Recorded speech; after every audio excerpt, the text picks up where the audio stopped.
Padre nuestro, que está en el cielo, santificado sea tu nombre. Amado Padre, le agradecemos tanto tus misericordias, Señor. Tú nos cuidas a cada instante de tanto peligro, por el alimento, por el techo, cada segundo que nos das en esta vida, Padre. Y lo das para que nosotros lo aprovechemos para prepararnos para tu pronta venida. Y hoy, Padre, que ha sido un día largo de trabajo, pero, Padre, nosotros queremos escuchar tu voz, a pesar del cansancio, Señor. Te rogamos que tu Santo Espíritu venga y nos fortalezca en esta hora. Que por un momento pongamos a un lado las tareas, los afanes de este día, y que ahora podamos disfrutar de tu presencia. Pues esa ha sido tu promesa, que donde hubiéramos dos o más reunidos en tu nombre, allí estarías tú. Al estar en medio de nosotros, perdona nuestros pecados. Dirígenos en esta hora, Señor. Cada día que pasa nos acerca al evento cumbre. Permite que podamos alcanzar el blanco que tenemos de ser semejantes a Cristo Jesús.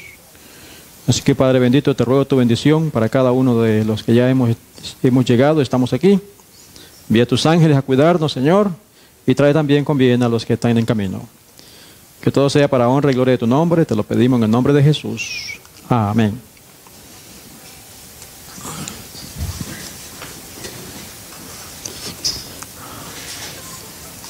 Nuevamente decimos, como hemos dicho por las noches, queremos hacer un tema de educar, porque hay muchas almas sinceras allá afuera. Necesitan conocer la verdad. Y nuestro objetivo, nuestro propósito no es atacar, sino educar, enseñar, dar la evidencia y que cada persona vaya a estudiar por sí mismo. ¿Cierto? Eso fue lo que hicimos el día de ayer. Hoy vamos a seguir avanzando, porque vamos a ver cómo Satanás siempre ha estado tratando de derribar el santuario, el plan de Dios, y cómo Dios en el conflicto lo restaura. La vez pasada vimos cómo lo echó por tierra, ahora vamos a ver cómo Dios lo levanta. Lo ha estado levantando. Por eso la lectura bíblica fue Proverbios 4:18. Nos dice allí: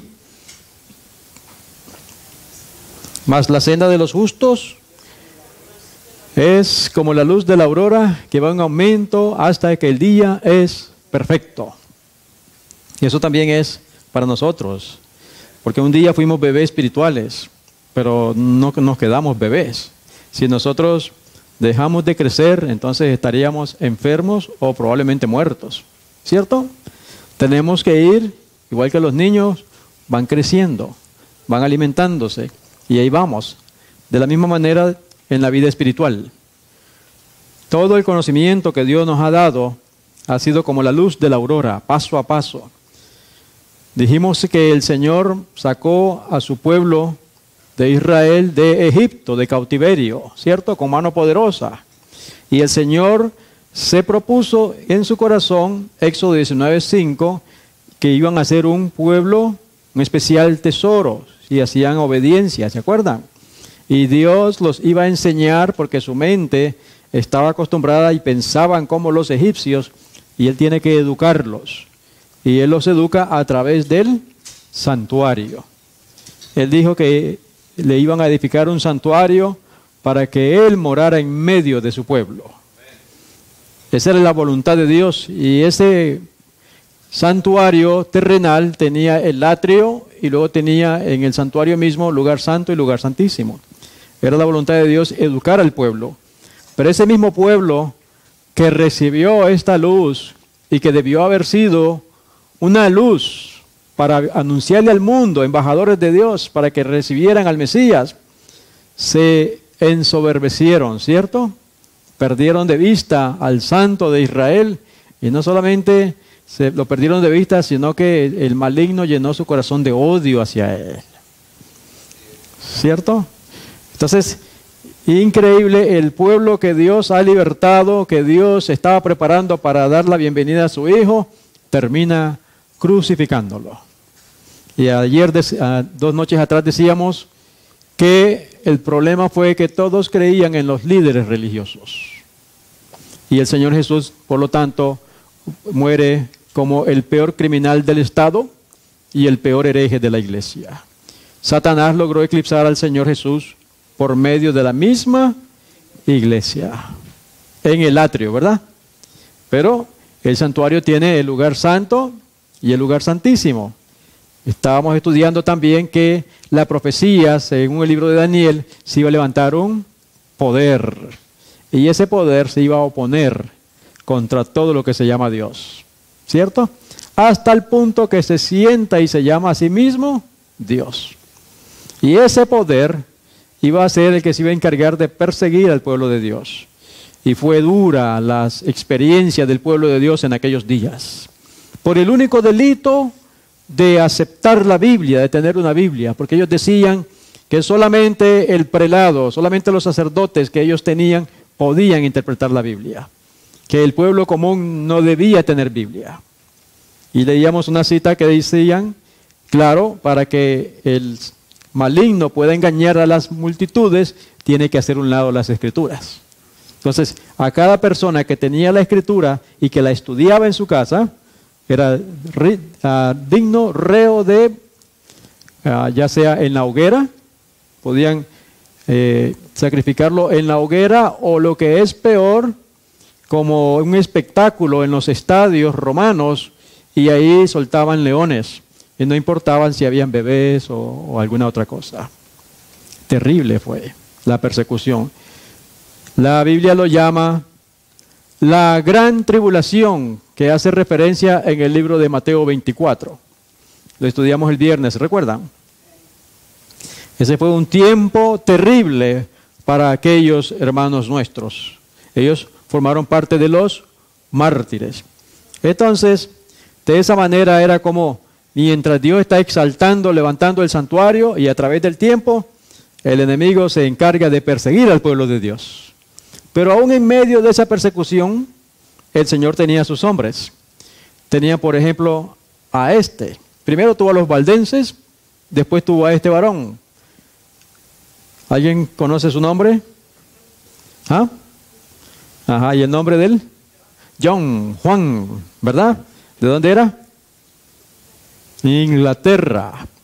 Como los reformadores que se levantaron tras él, Wycliffe, en el comienzo de su obra, no pudo prever hasta dónde ella le conduciría. No se levantó deliberadamente en oposición contra Roma, pero su devoción a la verdad no podía menos que ponerle en conflicto con la mentira. Conforme iba discerniendo con mayor claridad los errores del papado, presentaba con creciente ardor las enseñanzas de la Biblia. Sí, era la Biblia la que él exponía. Veía que Roma había abandonado la palabra de Dios, cambiándola por las tradiciones humanas.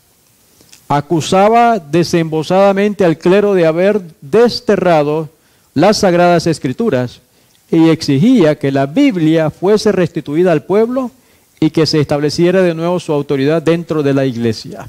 Era todo lo que pedía Juan Wycliffe. Tenemos que restaurar las escrituras, no las tradiciones humanas. Y ahí empezó el conflicto. Y entonces seguía diciendo, Wycliffe era un maestro entendido y abnegado predicador, elocuente, cuya vida cotidiana era una demostración de las verdades que predicaba. Y esto es lo lindo de cada uno de nosotros. Es importante lo que sabemos en la teoría, pero tenemos que ver si lo estamos viviendo. Wycliffe era un varón de Dios. Lo que sabía, lo vivía. Y eso le daba mayor poder a su prédica. Su conocimiento de las Sagradas Escrituras, la fuerza de sus argumentos, la pureza de su vida y su integridad y valor inquebrantables le atrajeron la estimación y la confianza de todos. Note las características. Conocía las Escrituras, pero la pureza de su vida de acuerdo a las Escrituras y su integridad. Esto necesitamos en estos días. Integridad y valor. ¿Sí o no? Muchos de entre el pueblo estaban descontentos con su antiguo credo al ver las iniquidades que prevalecían en la iglesia de Roma, y con inmenso regocijo recibieron las verdades expuestas por Wycliffe. Pero los caudillos papales se llenaron de ira al observar que el reformador estaba adquiriendo una influencia superior a la de ellos. Pasó igual que Cristo Jesús. Y cada uno que se levante para caminar de acuerdo a la Escritura va a traer la persecución. ¿Sí o no? Porque los enemigos se van a levantar contra cualquiera de nosotros. Eso le pasó a Wycliffe. ¿Por qué? Porque el Papa sabe, o el poder papal sabe, que si nosotros vivimos en integridad, como de acuerdo a las Escrituras, Él tiene su poder. Y las personas van a observar y muchas personas van a querer ese ejemplo también. Así que de esa manera Wycliffe, que fue el que tradujo las Escrituras al idioma inglés, ese fue un golpe certero, porque entonces puso la Biblia en las manos del pueblo. Él dijo, yo creo que al final la verdad conquistará. Y fue sacrificado. Bueno, él sí, murió y está esperando su recompensa. ¿Cierto? Pregunta, dentro del santuario, ¿qué mueble restaura Wycliffe? En el contexto del santuario, de los muebles del lugar santo, ¿qué mueble restaura? La mesa de los panes, la palabra de Dios, la Escritura, se la devuelve al pueblo. ¿Sí? Entonces recuerden, por un lado Satanás echando por tierra la verdad, ocultando el santuario. En cambio, los siervos de Dios restaurando el santuario. Y también nosotros en la casa debemos estar restaurando el culto familiar, el santuario en la casa. ¿Sí o no? Entonces, ese fue Juan Wycliffe. Después el tiempo pasó y sus escritos fueron esparcidos y llegaron a Bohemia, donde se levantó otro varón. ¿Alguien sabe qué varón se levantó por allá? ¿Ah? No, Juan Hus. Juan Hus. Juan Hus. El espíritu de Hus parece haber sido en aquella época de su vida el escenario de un doloroso conflicto. ¿Cuál era el conflicto en la vida de Juan Hus? Dice la inspiración que aunque la iglesia trataba de aniquilarle lanzando sus rayos contra él, él no desconocía la autoridad de ella, sino que seguía considerando a la iglesia católica romana como a la esposa de Cristo y al Papa como al representante y vicario de Dios. Por un lado pensaba, esta es la iglesia verdadera, este es el siervo, el representante de Dios en la tierra. Esa era su batalla. Por un lado tenía eso, pero por el otro lado, él decía que la Biblia tenía que restaurarla. Entonces, si la Biblia me dice que este es el cuerno pequeño, esa batalla la pasó él. ¿No pasamos nosotros a veces la misma batalla? Decimos que si la iglesia, que si me borran de la iglesia, pero tenemos que ser obedientes a la Escritura, sobre todas las cosas. Ahora, lo que Hus combatía era el abuso de autoridad y no la autoridad misma. Esto provocó un terrible conflicto entre las convicciones más íntimas de su corazón y los dictados de su conciencia.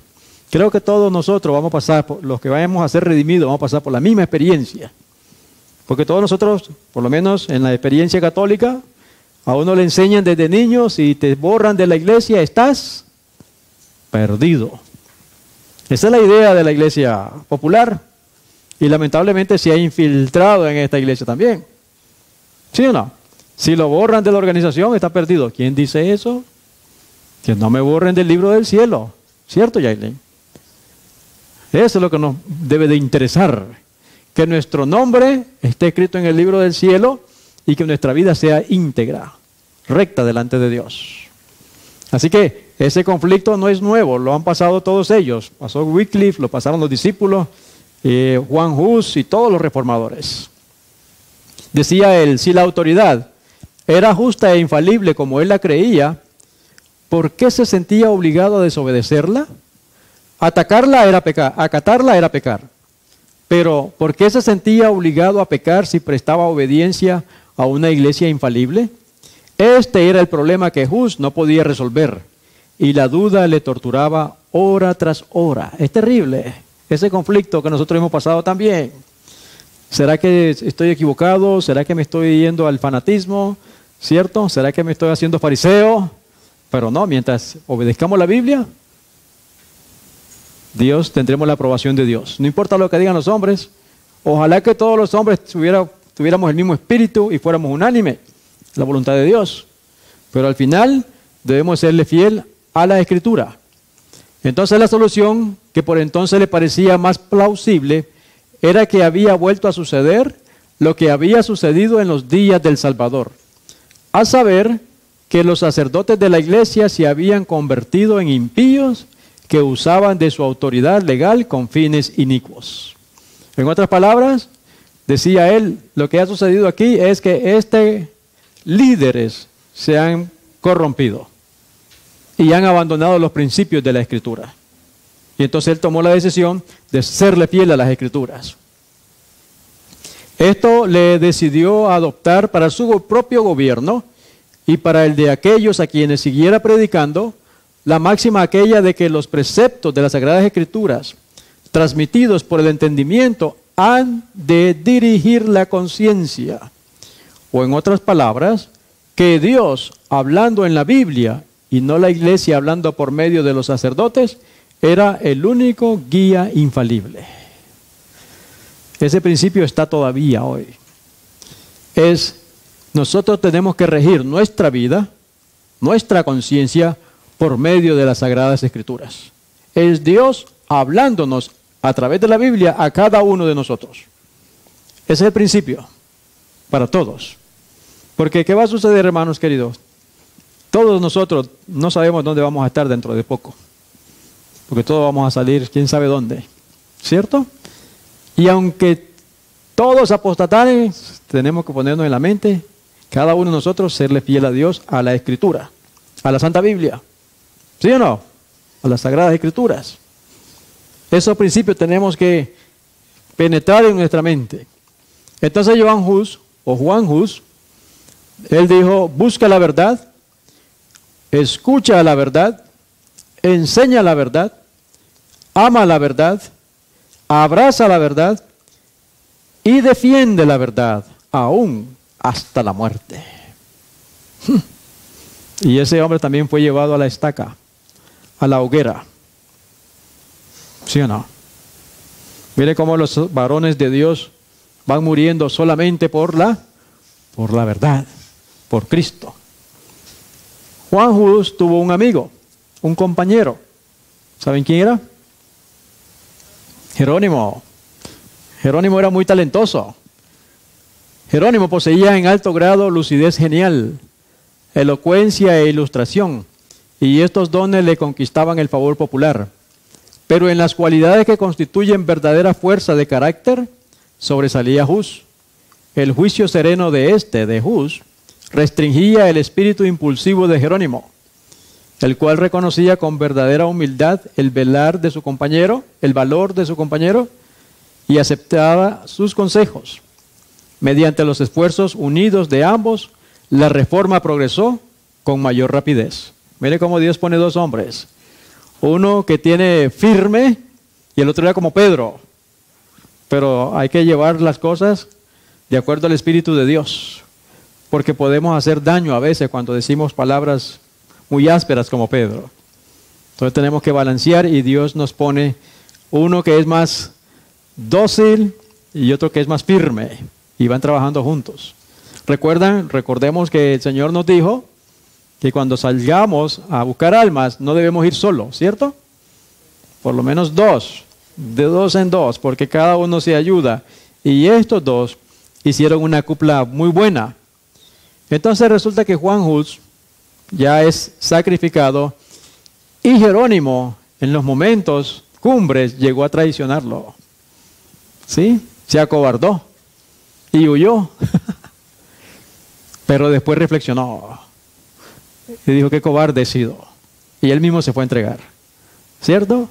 Y a la hora que lo iban a quemar en la hoguera, venía el verdugo detrás con la antorcha para pegarle fuego y él decía, no, préndela enfrente, que no te tengo miedo. Si hubiera tenido miedo no vendría. Por eso estoy aquí, enciéndemela aquí enfrente que yo te vea. Dice. ¿Hasta dónde? La transformación, ¿se dan cuenta? De cobardes a valientes por Cristo Jesús, por la palabra de Dios. Así que, si bien es verdad que Dios se dignó a iluminar a estos, sus siervos, derramando sobre ellos raudales de luz que les revelaron muchos de los errores de Roma, también lo es que ellos no recibieron toda la luz que debía ser comunicada al mundo. Muy importante esto, porque Dios nos va guiando paso a paso. A ellos, para su época, le dio esa luz, pero sigue diciendo la inspiración.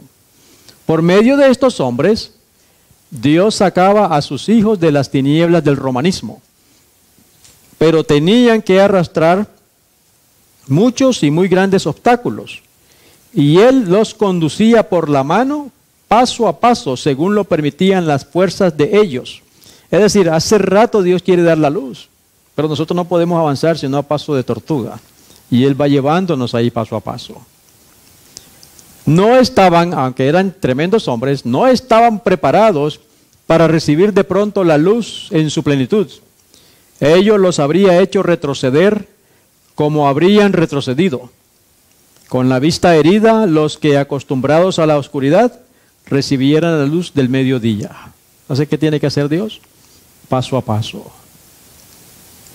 Por consiguiente, note ahora, Dios reveló su luz a los guías de su pueblo poco a poco, como podía recibirla este último. De siglo en siglos, otros fieles obreros seguirían conduciendo a las masas y avanzando más cada vez en el camino de las reformas. A través de los siglos, Dios ha estado guiando a su iglesia paso a paso. De acuerdo a los hombres han podido avanzar.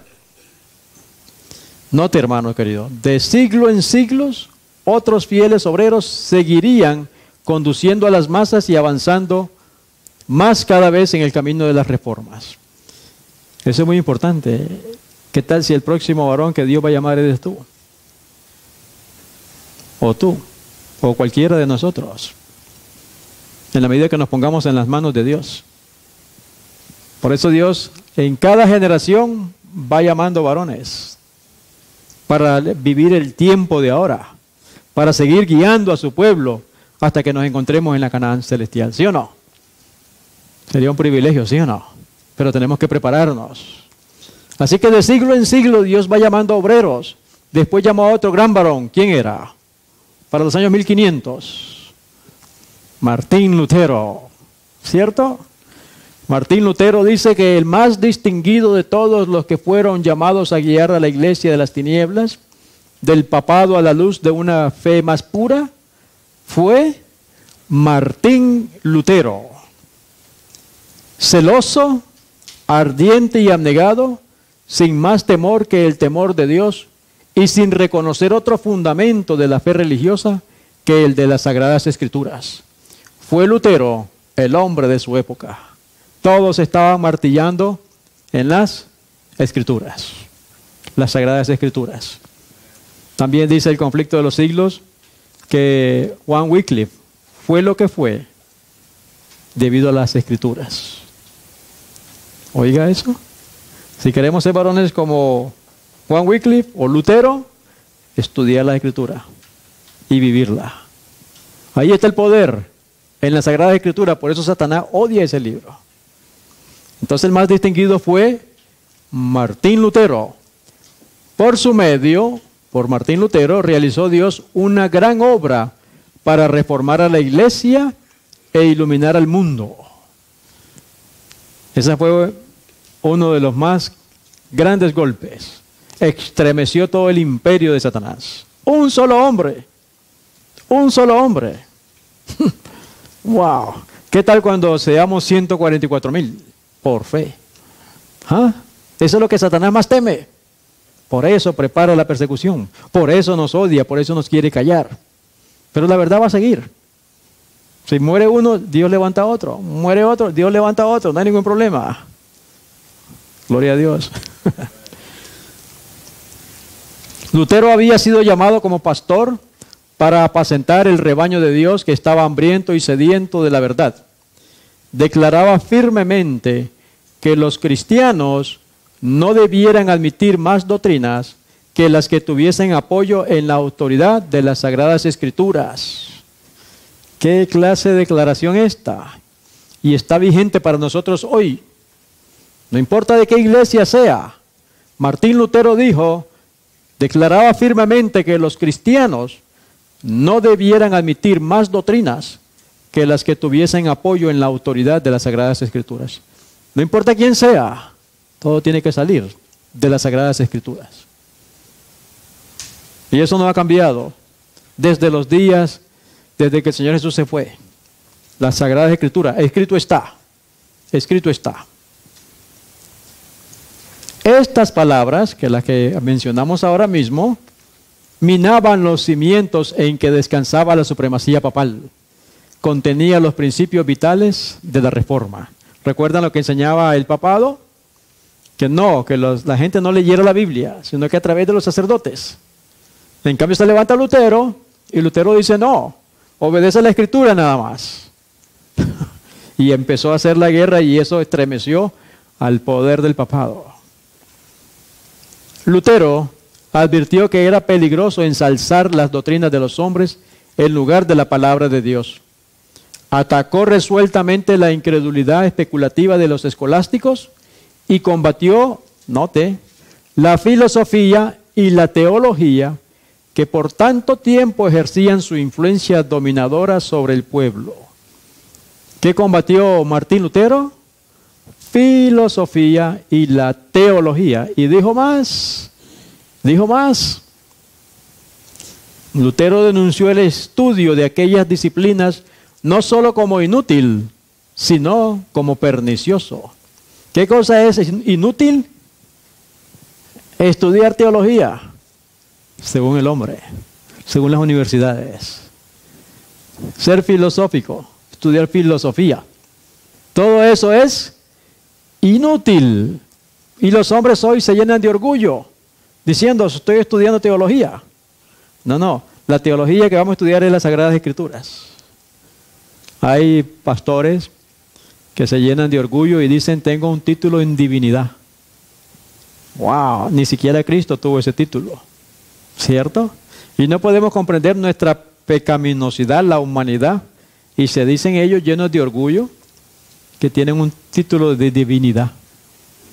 ¿Qué cosa? ¿Cómo engaña el maligno la mente de los hombres? Así que esas disciplinas, como inútil, sino como pernicioso. No solo como inútil, sino también como pernicioso. Y trató de apartar la mente de sus oyentes de los sofismas de los filósofos y de los teólogos, y de hacer que se fijasen más bien en las eternas verdades expuestas por los profetas y los apóstoles. Cuando queremos estudiar, ¿a dónde tenemos que ir? ¿A la Universidad de Harvard?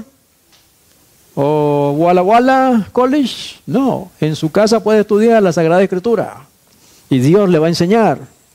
Y la misma Biblia dice que Dios nos enseñará a cada uno de nosotros. Mi maestro tiene que ser el Espíritu de Dios, Espíritu Santo. Y lamentablemente muchas de estas gentes gastan fortunas, después salen de las universidades con una gran deuda. ¿Sí o no? Cuando lo que necesito es estudiar la Biblia, como lo hizo Martín Lutero, como lo hicieron todos estos hombres. Era muy precioso el mensaje que Lutero daba a las ansiosas muchedumbres que pendían de sus palabras. Nunca antes habían oído tan hermosas enseñanzas. ¿Cuáles eran las enseñanzas de Lutero? Pero también las buenas nuevas de un amante salvador. La seguridad del perdón y de la paz por medio de su sangre expiatoria. Regocijaban los corazones e inspiraban en todos una esperanza de vida inmortal. Encendióse así en Wittenberg una luz cuyos rayos iban a esparcirse por todas partes del mundo y que aumentarían en esplendor hasta el fin de los tiempos. ¿Cuál fue el mensaje de Lutero? Un amante salvador.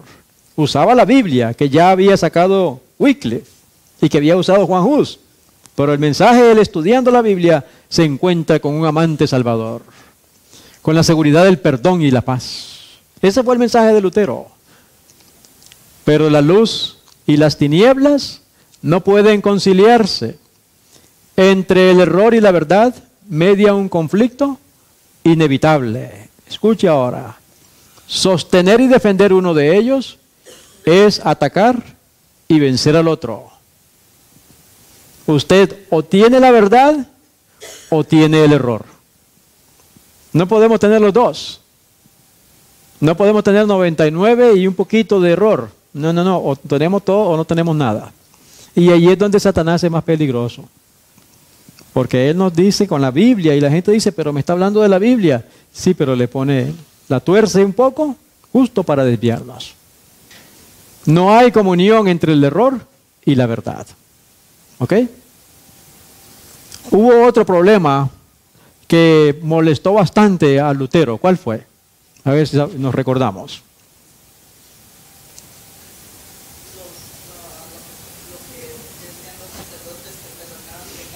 Ajá. ¿Qué cosa dice usted? Ajá, ándale. Las indulgencias que todavía hay. La indulgencia es la enseñanza de que tú pagas por tus pecados. Y los que ya murieron también puedes sacarlos de ahí y mandarlos al cielo. Inclusive enseñaba que tú podías pagar una buena cantidad y ya todos los pecados que tú ibas a cometer durante tu vida ya estaban perdonados. Y eso fue la gota que derramó el vaso en Martín Lutero. Y entonces Martín Lutero dijo, no. Lutero, aunque seguía adhiriéndose estrictamente al Papa, estaba horrorizado por las blasfemas declaraciones de los, oiga, desde ese entonces hay traficantes, de los traficantes en indulgencias. Muchos de sus feligreses habían comprado certificados de perdón y no tardaron en acudir a su pastor para confesar sus pecados, esperando de él la absolución. No porque fueran penitentes y desearan cambiar de vida, sino por el mérito de las indulgencias. No querían arrepentirse, y ese es un evangelio fácil. No querían humillarse, no querían confesar su pecado, sino pagar como si a Dios se le compra. Ajá. Lutero les negó la absolución y les advirtió que como no se arrepintiesen y no reformasen su vida, morirían en sus pecados. Y ahí empieza, aquellos días fueron días de guerra. Llegó hasta Roma todo lo que decía Lutero. Y entonces ya Lutero decide avanzar y colocó las 95 tesis, que todavía hoy están en vigencia. ¿Cierto? Las Escrituras. Debemos ser instruidos por las Escrituras. Cristo Jesús es nuestro Salvador. Él es el único que perdona los pecados. A Él debemos ir. ¿Cierto? Y todo eso sacudió el cimiento de la iglesia de Roma. Lutero inició entonces resueltamente su obra como campeón de la verdad. Su voz se oyó desde el púlpito en solemne exhortación. Expuso al pueblo el carácter ofensivo del pecado y enseñóle que le es imposible al hombre reducir su culpabilidad o evitar el castigo por sus propias obras. Y otra vez, otro problema con el cual estamos lidiando, el carácter ofensivo del pecado. Siempre ha sido lo mismo.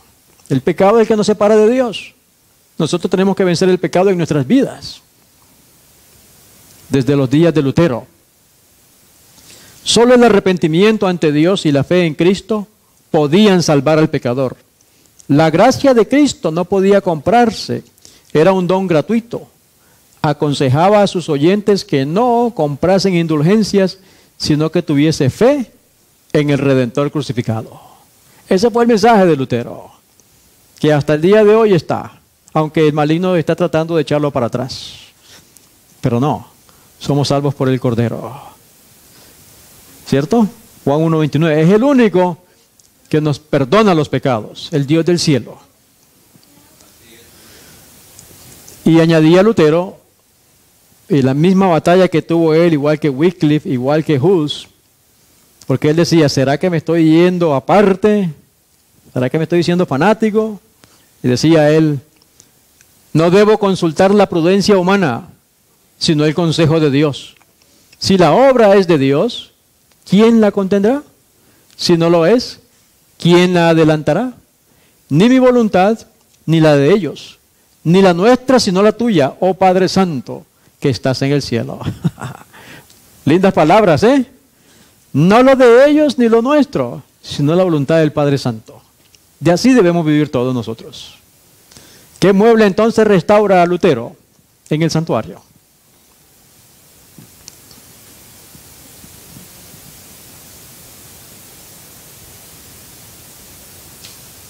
A ver, calientitos, calientitos. No. No. No, tampoco. Bueno, aquí el mueble que restaura él es en el atrio, al Salvador, que había sido echado por tierra. ¿Sí? ¿O no?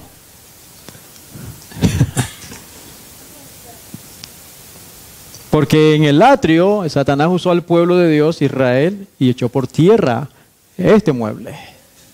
Y Dios lo que está haciendo es restaurando. Primero restaura la Biblia. Con la Biblia los hombres se dan cuenta que es Cristo nuestro Redentor. Y Dios va restaurando todos los muebles del santuario. ¿Sí o no? ¿No? ¿Sí?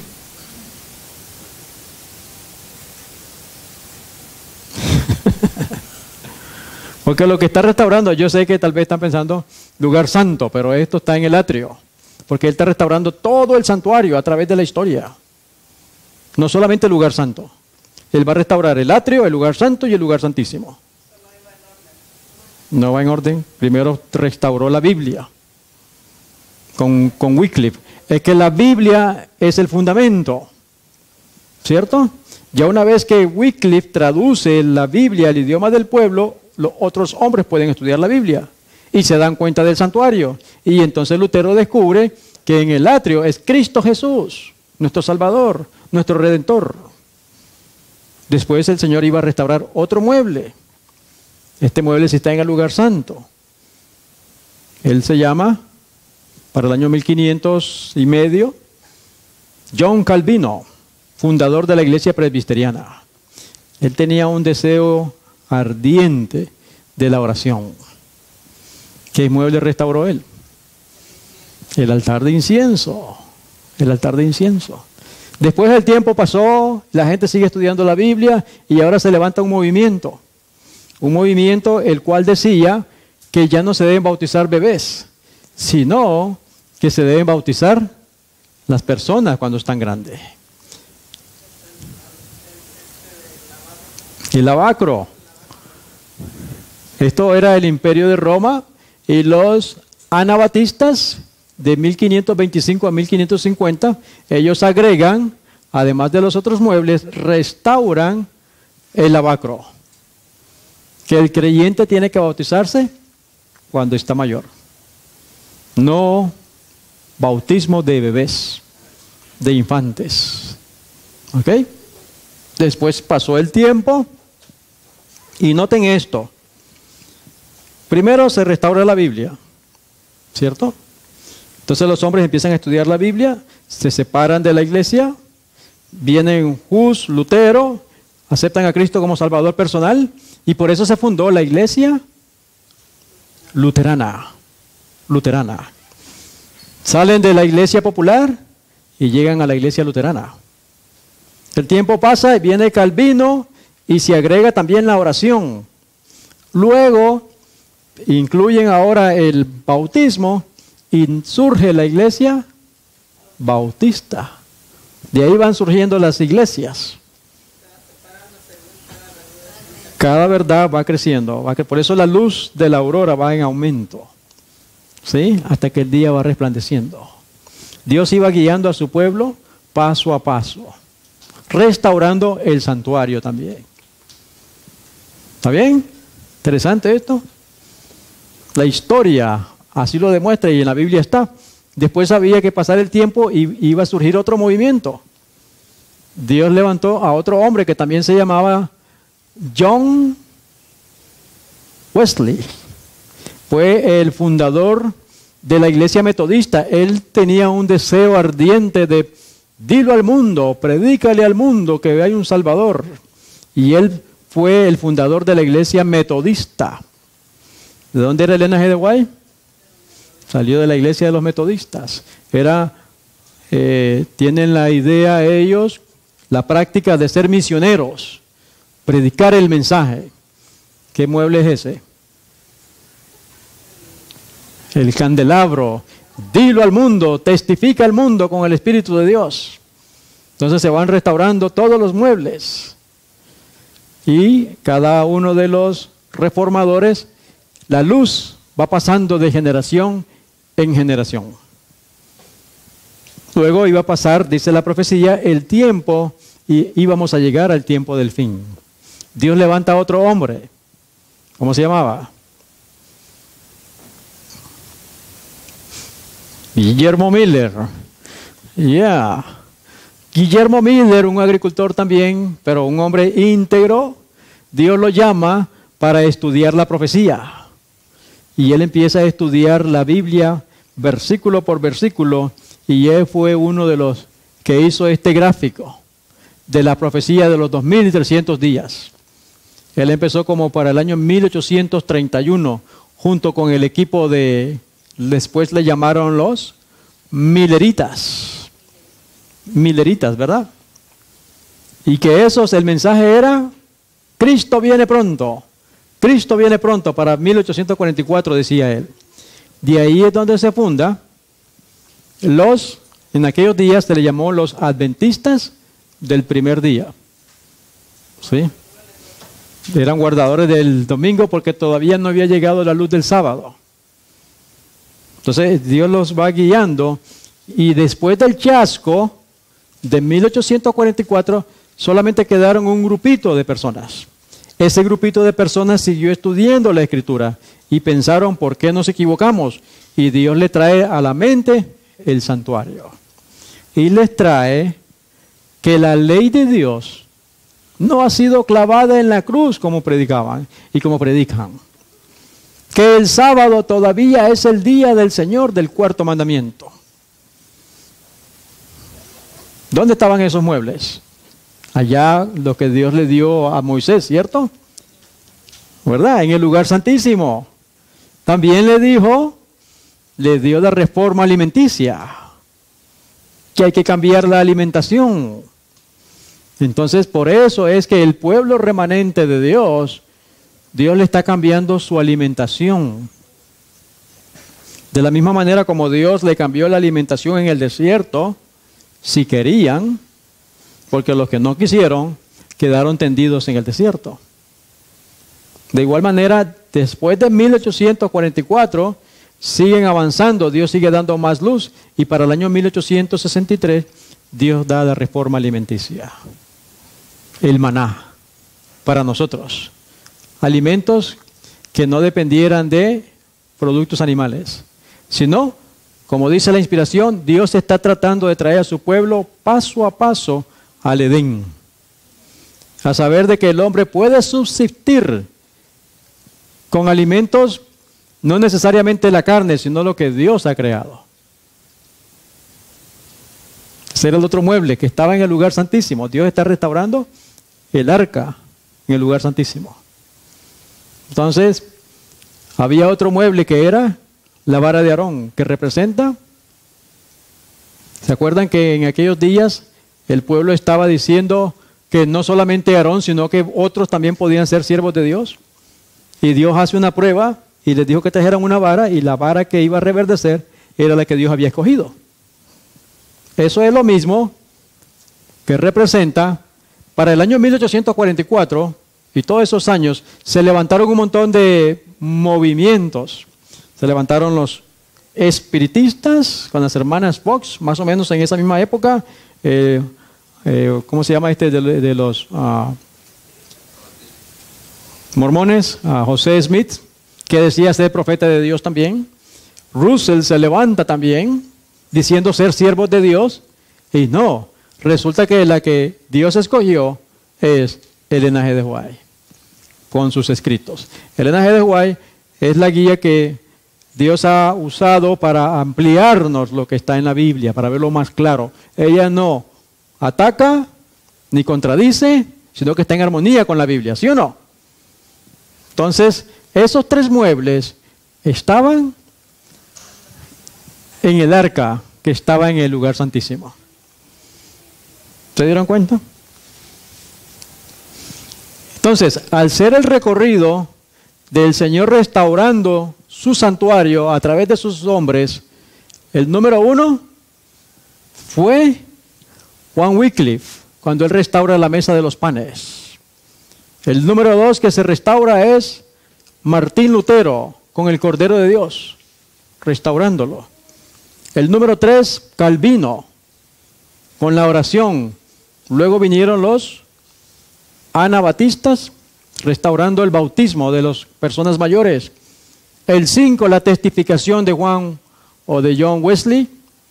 Y luego todos ellos que iban saliendo de una y formaban la siguiente, llegan a moverse aquí, al movimiento adventista, ahora llamados adventistas del séptimo día.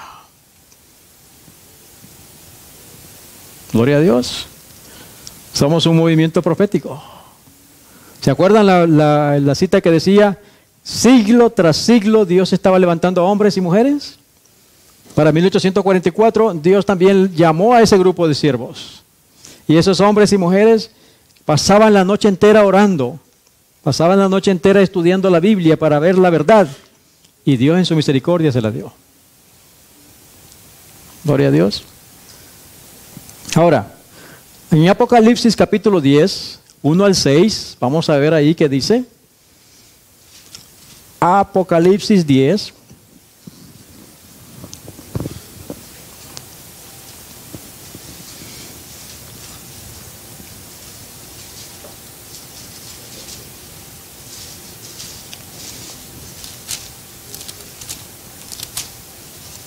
Vi descender del cielo a otro ángel fuerte, envuelto en una nube, con el arco iris sobre su cabeza, y su rostro como el sol, y sus pies como columnas de fuego.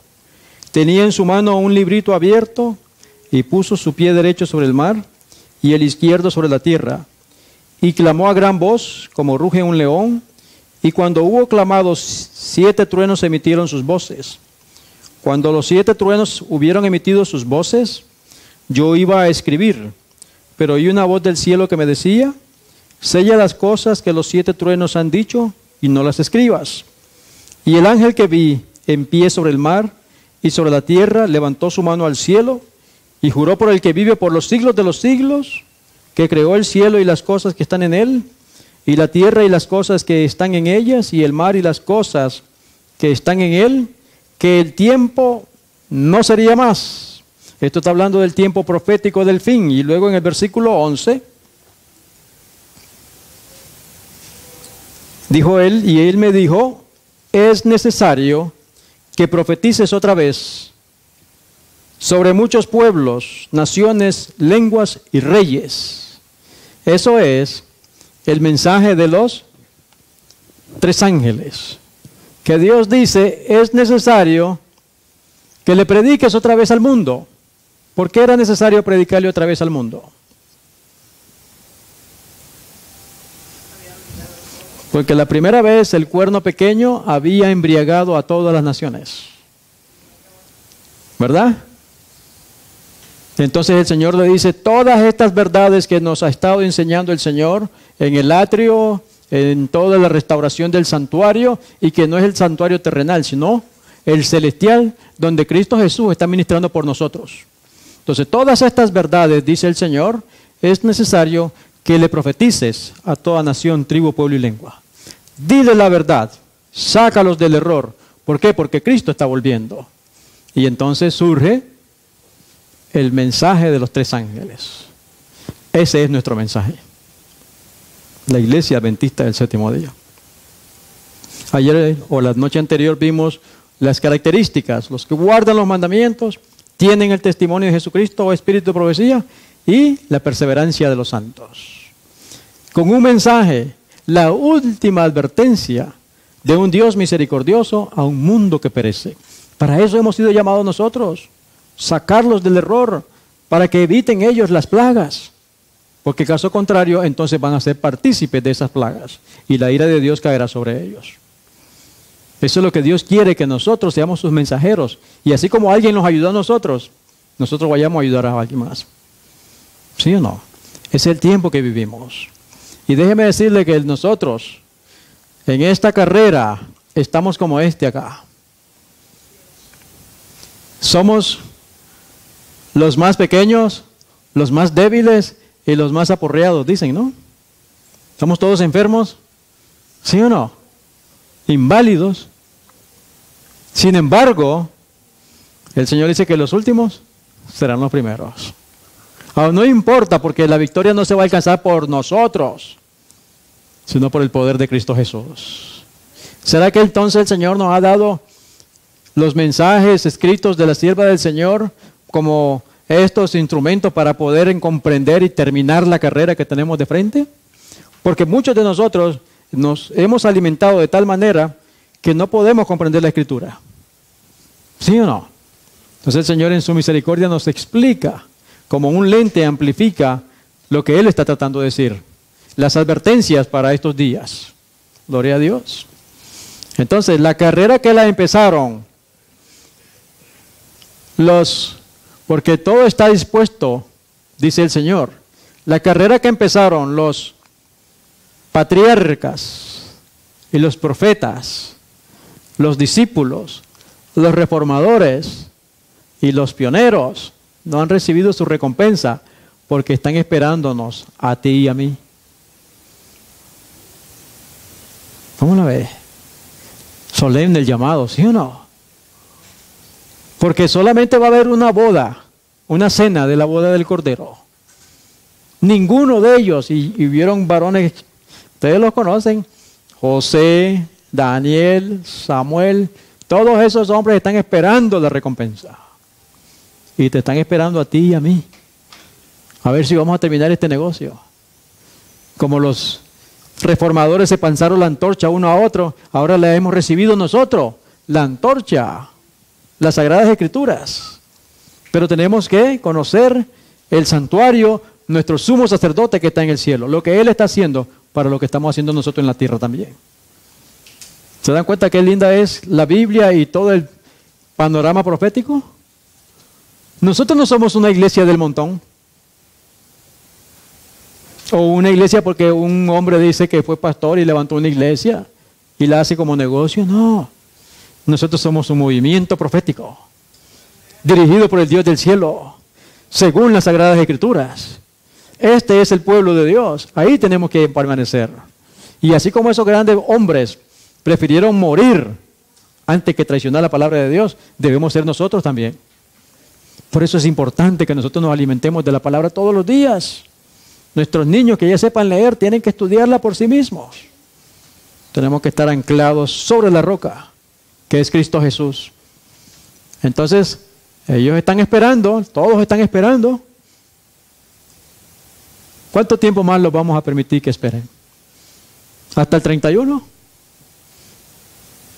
¿Hasta el 100? No. Entre más pronto mejor, ¿sí o no? Pero para ello tenemos que prepararnos. Tenemos que prepararnos. Ser como esos hombres, tanto de la Biblia como los de la Reforma, como Wycliffe, como Hus, como Lutero. Esos grandes hombres que estremecieron al poder del maligno. Y eso es lo que Satanás teme, que este pueblo que Dios ha llamado despierte. Porque si despertamos, se le acabó el tiempo a él. Entonces, aunque nosotros somos los más débiles, los más enfermos, los más, ¿qué más podemos decir si somos los últimos? Pero nosotros vamos a terminar fuerte y vamos a romper con la barrera del maligno. Y entonces Cristo vendrá y todos iremos y estaremos allá en la cena del Señor. Queridos hermanos, el tiempo se está terminando. Cada vez es menos el tiempo. Es urgente la crisis que hay. En el cielo hay crisis porque ya quieren venir ellos, pero están esperándonos a nosotros. Que Dios nos ayude a despertar. Porque en el libro de Apocalipsis, el mensaje a la Odisea, ¿cómo está la Odisea? Como la imagen que le gusta al hermano Rey, del niño en la olla, sobre la estufa. ¿Sí o no? Salmo 134, 1 al 3.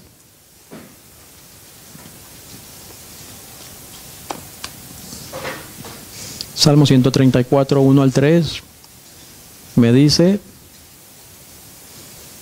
mirad, bendecid a Jehová, vosotros todos los siervos de Jehová, los que en la casa de Jehová estáis por las noches. La Biblia es mensaje presente en cada momento. Y esta bendición es para nosotros que estamos reunidos aquí esta noche. Alabad, alzad vuestras manos al santuario y bendecid a Jehová.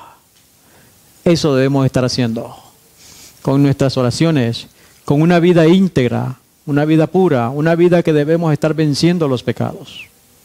Ese es el mensaje nuestro. Pero no solo teoría, Dios no quiere teoría. Dios quiere práctica. Y la tierra misma gime preguntando: ¿dónde están los siervos de Dios? Aparentemente no hay. ¿Sí o no? Porque ella pregunta: ¿dónde están? Bueno, el Señor está trabajando en ellos ahora mismo. El Espíritu de Dios está trabajando en ellos ahora mismo. Yo no quiero desperdiciar la oportunidad. Y quiero que el Señor me transforme a su imagen y semejanza. Desde Sión te bendiga Jehová, el cual ha hecho los cielos y la tierra. Hermanos queridos, el tiempo continúa avanzando. Necesitamos urgentemente prepararnos, porque el Rey de Reyes y Señor de Señores está volviendo. ¿Te quieres preparar? ¿Quieres estar listo de pie y salir y buscar otras almas para Cristo Jesús? Y darle este mensaje, explicarle. De paso, sería bueno que repasemos el conflicto de los siglos. Ahí está la historia esta, ¿cierto? Cómo el maligno tumba el santuario y cómo Dios ha restaurado todos estos muebles. Y tú y yo hoy somos los levitas que estamos cargando los vasos de Jehová. Nosotros estamos cargando el arca. Estamos cargando los 10 mandamientos. ¿Sí o no? El sábado tenemos la reforma alimenticia, el espíritu de profecía. Lo que estaba en el lugar santísimo, nosotros los levitas somos los que estamos cargando esto. Por eso debemos vivir en santidad. Debemos tratar de esforzarnos y no ofender a Dios. Que Dios nos ayude, hermanos queridos, porque el tiempo se está terminando. Y como dice el texto, desde Sión te bendiga Jehová. Dios nos bendiga. ¿Alguna pregunta?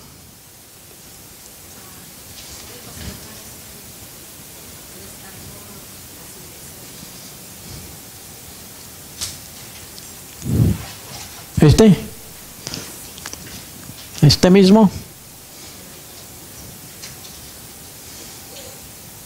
Recuerda, no somos ecuménicos. No somos una iglesia que nos dio la gana, como a José Smith, decir que es un profeta de Dios. No, no, no. Estamos siguiendo las indicaciones que Dios ha dado. Y así como ha levantado a esos grandes hombres, hoy nos está levantando a ti y a mí. Qué tremendo privilegio, ¿sí o no? Yo siempre le digo al Señor: tú en tu misericordia has puesto los ojos sobre mí. Pero me hace temblar ser yo. Una tremenda responsabilidad. Y no quiero fallarle. No quiero que me tiemblen las piernas. Ni traicionarlo. Mejor que me corte la vida. ¿Sí o no?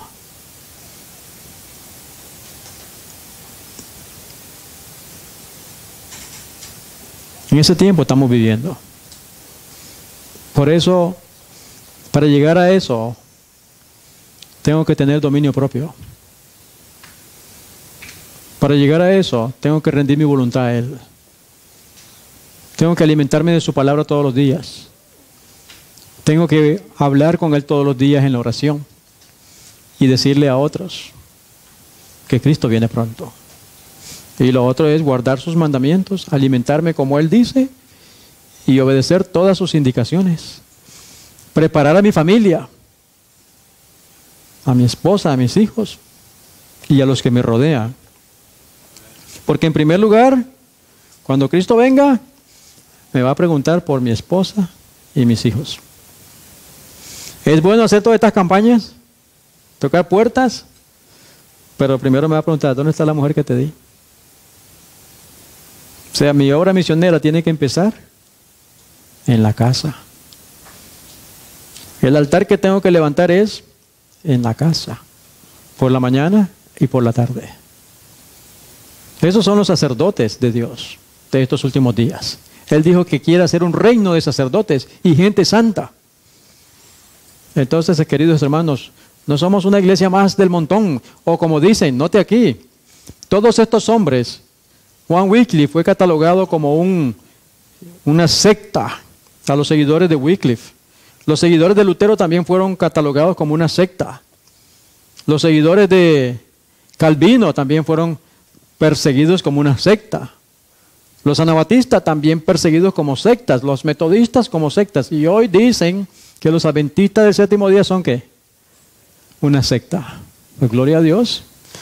Gloria a Dios, porque todo el pueblo de Dios ha sido llamado como secta por Satanás. Pero ese es, de acuerdo a la Escritura, el pueblo de Dios.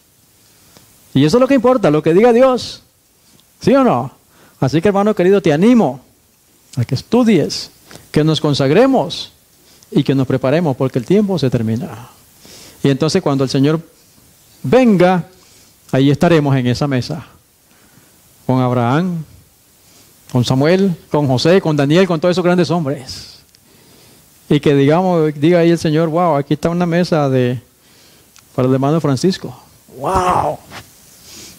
Una mesa donde está el Señor Jesús, Daniel y toda esa gente. Ahí está el lugar, la silla para Sergio, para Luis, para Ramiro, para Blanca. ¿Qué vamos a hacer? ¿La vamos a dejar vacía esa silla? Yo no quiero dejarla vacía la mía, Anita. ¿Y tú, Yailin? Yo quiero estar en esa silla ahí, no me la cierres. Pero tengo que consagrar. Encomienda a Jehová tu camino. Confía en Él y Él hará. Salmo 37:5. Aprendamos ese versículo. Encomienda a Jehová tu camino, confía en Él y Él hará.